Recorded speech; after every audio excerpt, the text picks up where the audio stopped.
জীবনে কখনো হতাশ হবেন না। জীবনে যাই হয়ে যাক না কেন কখনো হতাশ হবেন না। মনে রাখবেন আল্লাহ আপনার রব, আল্লাহ আপনার সাথে আছেন ইনশাআল্লাহ।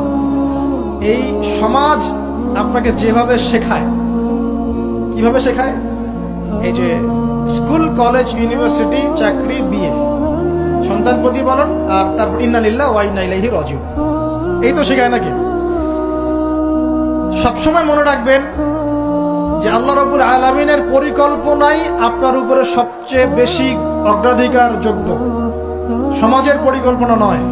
পরিবার আপনাকে চাপ দিচ্ছে, চাকরি পাস না, পড়াশোনা করিস না, হ্যাঁ পড়াশোনায় কেন তুই 80 নাম্বার পাইলি না, কেন চান্স পেলি না, কবে চাকরি পাবি, কবে আমাদেরকে দেখবি, খাওয়াবি, পড়াবি, এই যে চাপগুলো চারপাশ থেকে আসে কিনা, এতে করে অনেক যুবক দেখা যায় মাদকাসক্ত হয়, অনেকে দেখা যায় আত্মহত্যা করছে, ইদানিং করছে কিনা ভাই? এই শব্দটা থেকে আমি এই পয়েন্টটা আজকে লিখেছিলাম যে